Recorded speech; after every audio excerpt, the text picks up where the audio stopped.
presentation concerns itself with authority in memoir writing. It questions whether a memoirist has the right to tell a story that focuses on other people, such as family members, friends, and acquaintances. What rules, if any, govern the suitability of telling someone else's story when it is also personal to the writer?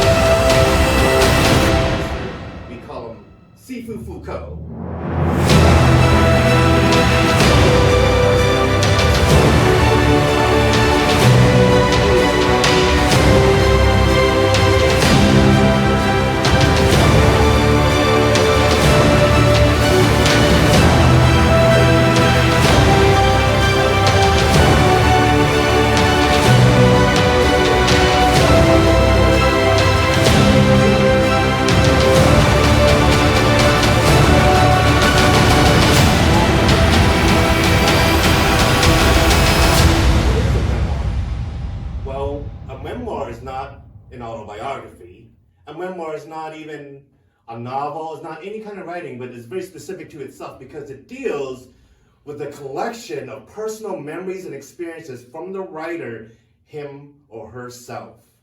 Now, but even though that is a memoir, even though in the book, The Woman Warrior, Maxine Kingston does have stories in there that were not her own, such as Fa Mulan, such as that story was written by my master, Sifu Foucault, the great philosopher. So, here we go. So, it's a memoir, we know that. It's a collection, we know that. But, is she truly the author? Okay, let's explore that. What is an author? We have to determine what is an author to us. Well, we can go through a public library. We can go through the Dewey Decimal System or go through a database, and we will find who is the author. But why is that author there? We know that according to history, that an autonomy was this issue, but it had to be where people had to be liable for what they have written. And that's what history did. We had to figure out who wrote it. People had to be held responsible for what they wrote. So, according to our system of copyright and publishing, we know that Kingston is the author. But is she the voice? Is she the owner? Well, let's see. We know that the Woman Warrior consists of her personal memories from her growing up as a Chinese immigrant, with her mother as a Chinese immigrant, coming to this family as a woman, growing up in America, trying to figure out her way. And we know that these stories resonated throughout her life from early childhood to who she is now, a great, great author and educator. So, I shall leave you with this metaphor. If I have a pebble in my hand, I take the leaf and I put the leaf in my hand with the pebble. Is it still a pebble or is it a pebble and a leaf? My answer is it's a new creation. Thus, we can say that Kingston is the true voice, the true author of The Woman Warrior, because she took something that was scattered, she put it together, she made it her own, she made a new creation. She is the creator, therefore she is the author. So what is an author? The author is the creator that gives it life, that gives it voice, that makes it something new. There's nothing left to say that I haven't already. Round in circles, trying to escape the past that's always blue. Know that his mother always did what started. I always felt so lost. Vladek was always at the factory, and my parents always telling me how happy I should be, how fortunate I was. I wish I could have known how right they were, but there was a cloud always hovering around me, and I did not know how to escape it. With Vladek, we all thought it would back to our life. The baby Rishu always needed me, but I didn't know how to give. What could I have needed? I had a nice husband, a baby, parents who always helped, a nanny and a maid, a nice life. But still, I wanted something I've never found. I thought maybe things were going to be good. We had a healthy baby, a successful business, and I could manage to keep. Still, Vladik was never home, and I always waiting.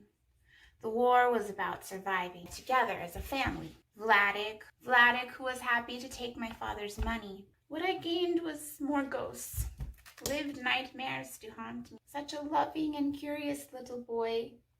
He really was the only light I had during those days. I held on to him. I just knew I would die before I let anyone take me. Maybe I should have died, then Rishu would have lived. I was the one who didn't do more. And a good mother. I have tried to live a normal life. Every day I worry over Artie. I don't deserve to be here when my baby. Always waiting for Vladik. Maybe those electric wires were the answer. Those women I saw hanged at Auschwitz. Why, Vladik? Why? Why did you burn my... To LNN. I'm Sam Albertson, and I'm joined by Art Spiegelman. Thank you for joining us this evening. Thank you for having me on your program. I wish I could join you in person, but who needs the aggravation of flying these days? Art, it's been 30 years since you published Mouse, and it's being taught in some classes as memoir. There's some controversy about whether to classify it as nonfiction, isn't there? Oh yes, it's been a difficult word to classify for many critics, and I'm sorry about that because their lives are so difficult already. I think what many people objected to, obviously, is the form itself. They wondered how a comic book or a graphic novel, if you like, how that could be considered literature, first of all. But secondly, how can it be considered nonfiction when you have people running around looking like cats and mice and what have you? But Mouse isn't an allegory like Animal Farm. This is something that really happened, Does it bother you that people consider it fiction? Oh, I just thought it was ridiculous. What is Holocaust denial if not denying the authenticity of these experiences? Cartoon or not, this is something that really happened to my parents and to so many other Jews. That brings me to my next question. As I said, your book is being taught as memoir. Do you consider this your story or your father's story? Or you ask the question of, is this Art Spiegelman's story? Is this Vladik Spiegelman's story? Anya Spiegelman's story? The story of the Jews? The answer is yes to all of it. You could try to separate things. I could have left myself out of Mouse entirely, and I still think it could be considered the story of my life, because this is the life into which I was born. There is no Art Spiegelman story. There's no Art Spiegelman without my parents' story. Mr. Spiegelman, some people will be critical of that and ask, whose story is it to tell? Is this your story to tell? You were not yourself. First of all, let me just say, all Jews alive today are Holocaust survivors. That's one thing. Secondly, as I was just saying, I think the story is not just personal but collective. If I may, for a moment, make an analogy to another work. Look at what Maxine Kingston did in a fabulous book, The Woman Warrior. Who is that story about? She's writing about herself, but she's just as much writing about her family. She's writing about the Chinese immigrant experience as well. My book, Mouse, it's certainly personal, but also familial, cultural. I have just as much right as anyone to tell this story. I just hope that I've done a good job of telling it. I would say that you have, Mr. Spiegelman. The Pulitzer Prize is testament to that. I guess my final question, what would you say to potential memoirists? What would you say to someone who wants to write not only about themselves, but their family, their culture? I would say do it to the best of your ability and tell the truth. That's the important thing. Don't sugarcoat things. Don't hesitate to point out the ugly truths too, because without ugliness, there is no beauty. That's what I would say to them. Tell the truth of the story and use that as your shield against those who would criticize you for having the audacity to speak out. Mr. We need a little more audacity from time to time, don't we? I'm Jamie Barker, and this is a closer look at breaking news. Lots to get to this evening, and first up is Ta-Nehisi Coates. Coates made news in 2015 with his best-selling memoir, Between the World and Me. Ta-Nehisi Coates is in the news again and has started writing in a new genre, comic books. But the controversy surrounding his new endeavor that has landed him in the public eye again centers around his Captain America series. Canadian psychology professor Jordan Peterson believes Coates used his philosophies in the newest issue of Captain America, of which Coates his author and illustrator. Peterson points to many examples in Coates' text, and in particular to a scene in which the villainous Red Skull is stating the 10 rules for life, which is strikingly familiar to Peterson and his brand, which is a rallying cry for angry little boys. Jordan Peterson is known as the man who, quote, fears that the masculine spirit is under assault and, quote, a guy you avoid at parties, according to Esquire magazine. Peterson's 12 rules for life include conservative and, some would say, misogynistic elements such as chaos and order and the feminist trap, and encourage men and boys to be, quote, willing to live and die for anyone who challenges their great secret greatness, end quote. Ta-Nehisi Coates has not responded to Peterson's tweets, so a closer look cannot confirm that the correlation was intentional. But this lack of confirmation has not stopped disgruntled conservatives who are primarily concerned that the comparisons of Peterson's ideas to the philosophy of Nazism. Still others, including Jordan Peterson, are upset at what they call the appropriation of Peterson's book and claim that this is also not the first time Coates has appropriated someone else's work or their story. Some critics wonder if Coates had the right to, quote, shape a society's collective memory, end quote, of the Prince Jones story featured so prominently in Between the World and Me.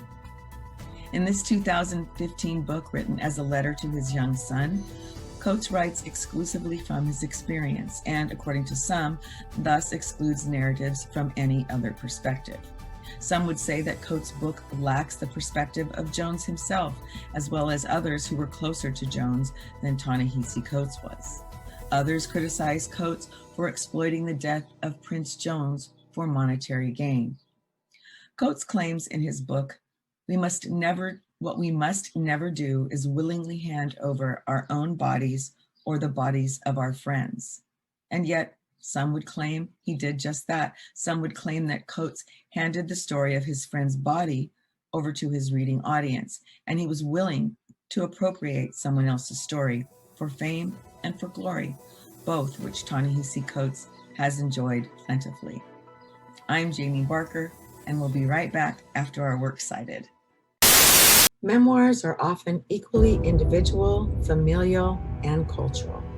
Telling stories that seek to bridge gaps in understanding can often break down barriers between people, but the blurred distinctions between what is appropriation and what is shared history can be complicated.